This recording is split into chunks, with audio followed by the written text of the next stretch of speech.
Hi guys, my name's Brandon from Brandon Goes Traveling, and welcome to my channel. My job is to help you get out there, explore, and really just answer any questions that you might have about your upcoming adventures. In this video, we're going to be talking today about Munich, Germany.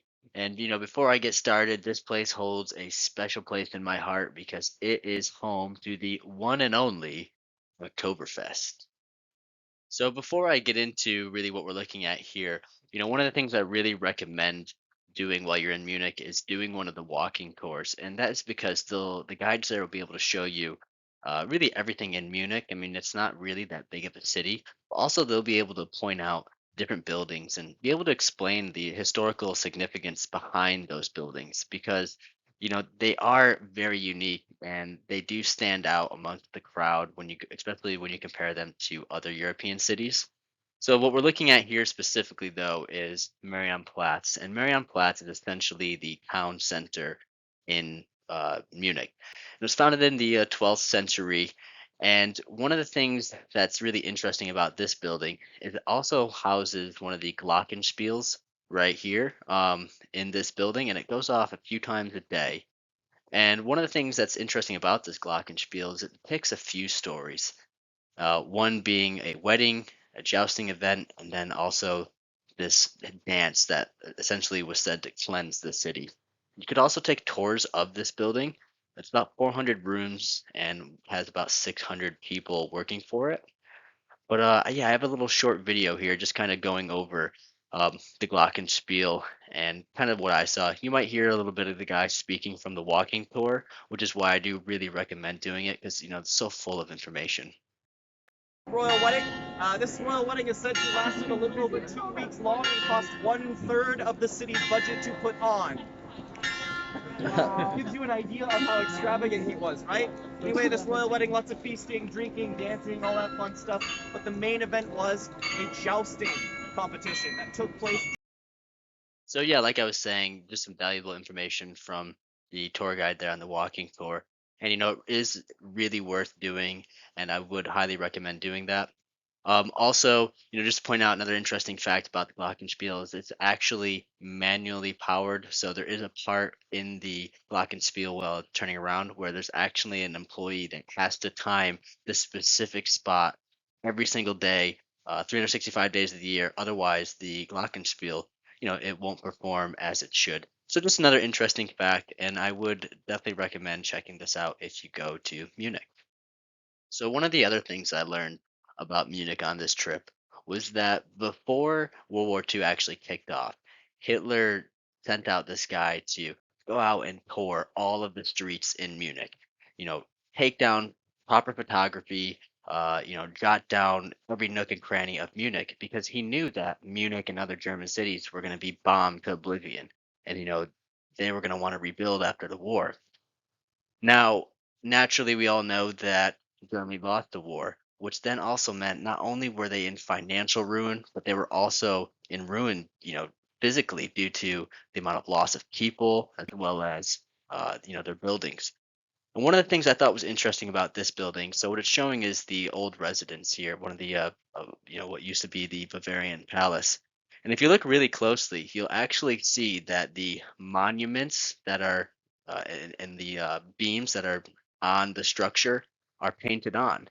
They're not actually there; they're painted on, and the reason is because for Germany to go and build back everything how it used to look, it would have cost them fortunes. Now they started to do this in some spots, but they quickly realized, hey, this is going to be too much money. So instead, a lot of the buildings, especially the older ones, they'll have the old painted architecture to mimic what could be there and what was there prior to the war. One thing you'll also notice about Munich is there's tons and tons of statues everywhere and or different monuments. So this one is called Siegestor. You forgive me if this is not how you say it in German because I'm gonna butcher all these German sayings. But nevertheless, this was built in 1852, and it was at the time there to represent the Bavarian army and their freedoms. But now we look at it as more of just a symbol of peace in Munich. So, like I was saying, everything is pretty close in Munich. Nothing is too far. It's all in walking distance. And if you remember earlier in the video, I was talking about the painted on figures on the building, and this is that building. So that's that palace that I was mentioning. But what we're looking at here is the Feldherrnhalle building. And what's significant about this is, it was built in 1841, and it was really to honor the Bavarian army.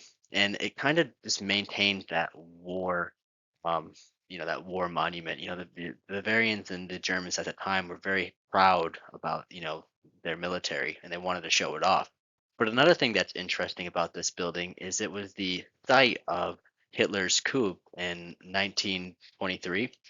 And this is the site where, Hitler was, you know, found out that they were planning to, overthrow the government after World War One, and he was really setting those grounds for overall Nazism. And, he narrowly escaped getting arrested here. He was arrested about 2 days later after the coup, and it's where he then went on to write Mein Kampf in prison. So yeah, just another interesting site to think of. And you unfortunately I have a lot of Christmas trees, but there's that you might have seen that picture of this spot with Hitler's soldiers all lined up in rows and rows and rows, and this is that area. So there's just so much historic significance just standing here. So if you're standing at that spot that I was previously talking about, and you look to the right, you'll see this massive yellow church, and you really can't miss it. So this church, what's interesting about this is it was built in 1663, and it really was one of those uh, churches that the guy just wanted to stand out, and you could really tell by that yellow color. So after World War II, this church had been bombed and destroyed. Like I was saying, the German government was poor. They wanted to go out and paint it and, get the church looking back to what it was. Now, when they were actually painting this church, they painted it the wrong color. So it's actually too yellow. It's supposed to be yellow, but not that mustard color. So just an interesting thing. But, to go inside of it, it's definitely worth it. It's free, but you can also give a €2 donation to go in. Now, I can't talk about going to Germany or Munich without talking about going to the HB house, the Hofbräu house. And oh my gosh, you want some good beer, this is the place to go. There's also the Polliner, which is, also a great beer, but HB's, you can't complain, and you got to get it while you go there. Now, unfortunately, I'm not going to talk too much about Oktoberfest in this because I'll do another video on that eventually down the line. But one of the things you can do is, kind of have that mini Oktoberfest feel and go drink at the HB house um, in Munich. Definitely worth it. You definitely get the, some good beer. You could also get some great pretzels. One of the things I love about Germany is definitely the pretzels. They're covered in cheese and man, they're delicious. Munich also has a lot of nice parks to walk around as well. It's unfortunate that I've been to Munich like 3 or 4 times now, and it's always cloudy. I don't think the sun ever shines there. But anyways, there's some really lovely parks there, so definitely would check them out. This one's not too far; it's basically in the center of Munich. So yeah, definitely have a look at some of the parks there because they are definitely worth going. And the few times I've gone, usually inside of that dome there, there's someone playing like the violin or some music, so it's pretty nice to check out and listen to. So next, we're going to talk about the Opera House and the statue of King Max here. Now, it's actually interesting because the statue of King Max, he didn't want it to be put up. So King Max was one of the, if not, I think the first king of Bavaria. And the king, when this was designed, he initially was like, hey, I don't want this. It looks like I'm sitting on a toilet. He was so against having this statue put up. But his son was like, yeah, Dad, I really love it. Come on, let's do it. Anyways, King passes away, and the son's like, finally, the statue's going up. So 10 years later, they put the statue up, and there it's been ever since. Now, I mean, I don't think it looks like he's like sitting on a crapper, but you be the judge of that. And then also you have the Opera House, and these photos are right next to each other. So definitely worth a visit. Definitely worth checking that out as well. So another church to check out while you're in Munich is the Onion Church. Is essentially what I call it. Looks like it has two giant onions on top of it. But what's really significant about this church is really a few things. One, it was used as a marker for aerial raids during World War II. The planes would fly over and they'd see this, giant onion and they'd say, oh, there's Munich, let's bomb there. So that's one of the unfortunate things. So it did obviously suffer some damage as a result of World War II. But nevertheless, another thing that's interesting about this is it's actually said the devil took its one of his first steps in Munich and in the church here. And if you go there, you'll actually see a footprint of who's supposedly be the devil.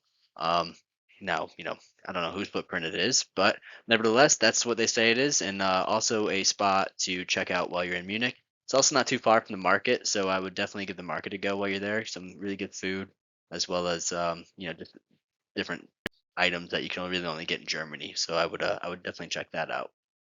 So not too far from that garden that I was talking about a little earlier is this war memorial, and this memorial is built to honor those veterans that were lost in World War One that came directly from Munich.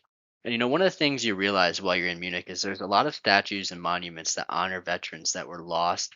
Whether it's in the more recent wars or wars that had happened hundreds and hundreds of years ago. So it really does show the pride that Munich has specifically for really for their veterans, and they're proud people, proud to be from Bavaria.